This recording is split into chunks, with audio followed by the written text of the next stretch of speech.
YouTube has taken down several channels linked to the right-wing content hub Tenet Media, which was accused of being funded by the Russian government in a Justice Department indictment this week. The Washington Post reports, quote, Tennessee business records list Lauren Chen and her husband Liam Donovan as the owners of Tenet Media. Prosecutors allege that the founders of the media company in the indictment knew their funding was coming from Moscow and privately acknowledged in messages to each other that their backers were Russian. YouTube was the main platform for videos produced by Tenet Media, and it's popular with conservative media personalities, including those who had worked with Tenet, such as Tim Pool, Benny Johnson, and Dave Rubin, end quote. Now, the three Russian amigos mentioned here, Tim Pool, Benny Johnson, and Dave Rubin, say they're shocked to learn where the gobs of money they got were coming from. In online posts, all three called themselves victims in all of this. Now, if you thought this might be enough to make these benefactors of Putin's payola stop and reflect, maybe ask themselves it's a bad thing that their brand of rhetoric is so poisonous to the American body politic that Vladimir Putin was willing to pay them loads of rubles laundered into U.S. dollars. It wasn't. They're still out there. They're posting away just like Vladimir Putin hoped they would. Joining us now is Roger McNamee, co-founder and managing director of the private equity firm Elevation Partners. He's a longtime Silicon Valley investor. He's the author of the New York Times bestseller Zucked, Waking Up to the Facebook Catastrophe. And he's somebody who's commented a lot on the manipulation of social media and media for political aims, particularly for foreign governments. So, Roger, this is probably not particularly surprising to you. It's a bit brazen. It's an actual company funded by Russia, based out of the United States, who pays these provocateurs to post things that Vladimir Putin would like very much. Ali, you and I have been talking about this exact issue for more than 7 years. Yeah. And the sad part of this is that it's been going on longer than that. And it goes on in plain sight. You know, the Department of Justice and the FBI have a lot of work to do. They need to be investigating members of Congress and the Senate. They need to be investigating internet platforms. They need to be investigating, obviously, these influencers. But they also need to be paying a visit to some of the members of mainstream media who have also aligned with Russia. And I think the way to think about this, and the way our viewers should think about this, is it's really a battle between authoritarianism on the one hand and democracy on the other. And Russia may have triggered the initial enthusiasm for authoritarianism, and they did it by appealing to fundamentalist Christians in the United States. But over time, that has brought to it billionaires from Silicon Valley. It's brought to it media moguls. It's brought all kinds of people who have broken down the traditional role that these institutions would play in our democracy. Roger, let me ask you about something we posted on NBC about a month ago, written by David Ingram here. The headline says, Elon Musk's misleading election claims accrue 1.2 billion views on X.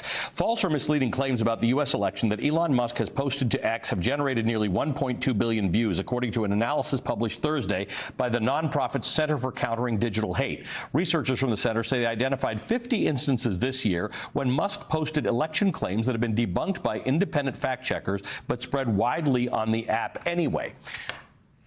Again, no surprise to you, but he actually controls the algorithms. People have said ever since Elon Musk has taken over, certain people's accounts don't get amplified, other things do. This is a guy who said he wanted to own X to make it a town square, to make it a public square where voices were not squelched. Now it's being used for exactly the things you wrote a book about that almost wrecked some of our elections. So the critical element in thinking about Elon Musk is, like any American, he has a right to his own opinion, and he has a right to express his opinion.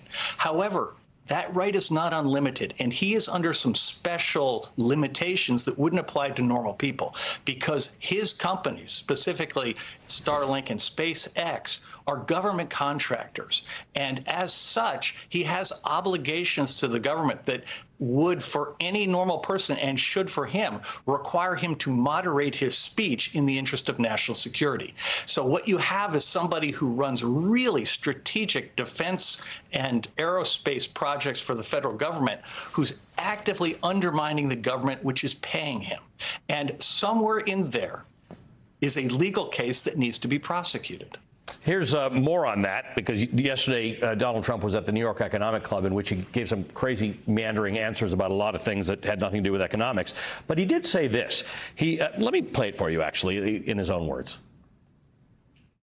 Fourth, at the suggestion of Elon Musk, who has given me his complete and total endorsement. That's nice, 'cause he's a smart guy. I will create a government efficiency commission tasked with conducting a complete financial and performance audit of the entire federal government and making recommendations for drastic reforms. We need to do it. And Elon, because he's not very busy, has agreed to head that task force. Whoa, whoa, whoa, whoa, whoa. Okay, this is where it gets weird, right? And you've used examples, but we can use examples like Hungary, for instance, or India, where this sort of thing happens. It's this crony relationship. Elon Musk is doing some bidding for Donald Trump. Donald Trump now offering him some sort of position if he gets elected, which may or may not be quid pro quo for his endorsement. But it's going to be a commission to deal with the complete financial and performance audit of the entire federal government, making recommendations for drastic reforms. This is that creepy democracy to authoritarian road thing. Well, and Ali, it starts with that actual clip that you put forward. The entirety of that speech to the New York Economic Club was manifestly crazy. Yes. And, one of the big problems that we have here is that Silicon Valley, of which, Elon Musk is a leading light, Silicon Valley has right now taken on authoritarianism as a goal. That is, they are doing things to disrupt democracy. I mean, think about things like cryptocurrency, which are the goal of cryptocurrency is to undermine the dollar. I mean, that is obviously not in the interest of any American except for a tiny number of billionaires and a whole bunch of criminals.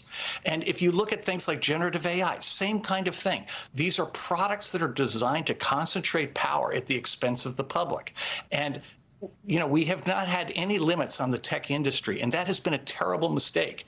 And we're now at this point where Trump is still a candidate, notwithstanding 34 indictments, notwithstanding having been convicted of a whole bunch of stuff, right? More than 34 times. The man is manifestly not suitable to be president. And here's the big problem. Mainstream media, and I'm talking here specifically about the New York Times, the Wall Street Journal, the Washington Post, the major networks, have failed miserably at their job of telling the truth to the American people. I mean, if you look at the Times coverage of that meeting at the Economic Club, they literally, it's called, they sanity washed it, right? Yep. They sane washed that presentation, converting gobbledygook into something that sounded like it was thoughtful and intelligent.